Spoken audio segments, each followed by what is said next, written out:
electrical potential. So now, due to the electrical potential, the electrons or the electricity flows from higher potential energy to lower potential energy. So now generally we are taking earth potential as a reference potential. If the positive body is connected to the earth through wire or through conducting wire or the conducting coils, so that time the electricity is flow towards the earth from the body. So the flow of electricity, it is from body to earth. Now similarly, if we connect the negative charge body to the earth, so in this case the electricity flows from earth to body. So from that we can say that the electrical potential, it is nothing but the amount of work to be needed to move a unit charge from a point of infinite distance to a specified point against the electric field. So do you understand? Electrical potential, it is nothing but we have required to do some work to move the unit charge which is placed in infinite distance to the particular specified point against the electric field. Now the unit of the potential is volt. If the unit positive charge is bring at a particular point against an electrical field from an infinite distance, then the potential at that particular point is said to be 1 volt. So the volt, it is nothing but the ratio between joule and coulomb. Now the potential difference between 2 points which are placed in electric field. So the potential difference between 2 points which are placed in electric field is the work needed to move unit positive charge from one point to another point against the electrical field. So here we are considering two charges which are placed in electric field. So if we do some work, or this work has to be done on 1 joule, then the potential difference is called 1 volt. So already I told you we require some work to move the unit charge from one point to another point against this electric field. So if we do work of 1 joule, then the potential difference is called 1 volt. Potential is a scalar energy. That means it has a magnitude, but there is no direction. Next, the potential due to the point charge and the potential difference. So here you can see that we are taking one Q positive charge potential. And find out the potential at point P, and the distance between this Q charge and the point P is small d. So here potential at P, which is away from the Q coulomb at a distance d. So already we have seen that V is nothing but Q divided by 4 pi epsilon 0 d. So here we are taking a medium as a air. That means the two conducting plates are separated by this air, and air acts as a dielectric material. So if we are using another material, insulating material, to separate the conducting plate, that time we are taking epsilon 0 and epsilon r. So absolute permeability of that material. So our equation becomes V is equal to Q divided by 4 pi epsilon 0 epsilon r d.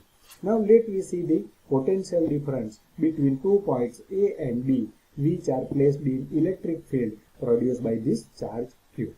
So here one point A, so the distance between this point A and Q charge is D1, where D2 is the distance between point B and charge Q coulomb. So the difference, that means the whatever the voltage available at this one point and the another points, we can subtract it. Then we will get the potential difference between these 2 points A and B. So VA minus VB, it is nothing but here from this equation you can write Q divided by 4 pi epsilon 0 epsilon r B1 minus VB is equal to Q divided by 4 pi epsilon 0 epsilon r d2. So now here we are taking common factor Q divided by 4 pi epsilon 0 epsilon r d. So in bracket remaining 1 divided by d1 minus 1 divided by d2. So accordingly you can find out the many charges which are placed in electric field. So here we are taking only 2 points and find out the potential difference between these 2 points. Now next, potential gradient. So now the change in potential due to the change in distance in the direction of electric force is called potential gradient. So it is represented by G. So G, it is nothing but dV by dx. That means dV by dx, that means the distance covered by the charge. So that is the most important thing. The change in potential due to the change of distance in the direction of electric force, which is called potential gradient. So here dV, it is nothing but change in potential. dx, that means change in distance. Change in distance. So now the unit of potential gradient is volt per meter. Now suppose 2 points A and B, which are placed at dx, that means at distance dx in electric field or electricity E of the electric field intensity. So if the potential difference these 2 points is equal to, we can write dV is equal to E minus dx. Why we are taking minus dx? Because we are moves the particular charge in the reverse direction. Why reverse? Because we are moves this particular point against the electricity field. So that's why we are taking minus dx. So E is equal to minus dV by dx, and minus dV by dx, it is nothing but minus G, that is the potential gradient. So therefore the potential difference or the potential gradient means the negative value of electric field intensity. Now next, the dielectric strength or breakdown potential. So when we are applying voltage to the insulating material, there is no current passing through it, because the property of material, of the insulating material, which do not allow to pass electric current through to it at the normal voltage. But each and every insulating material having some withstand voltage capacity. That's why here we are using what's normal voltage. But if we increase this applied voltage beyond to voltage to the insulating material, some stresses occurs in it, and due to these stresses, some electrons are detached in the insulating material and the current passing through it. Now, if still we increase the applied voltage, so whatever the insulating property of material will remove, and this insulating material works as a conducting material and the current starts to flow through it. So that's why this is called dielectric breakdown. So from this we can write the definition for the breakdown voltage. The maximum voltage that can withstand without any puncture in insulating material is called breakdown potential or dielectric strength.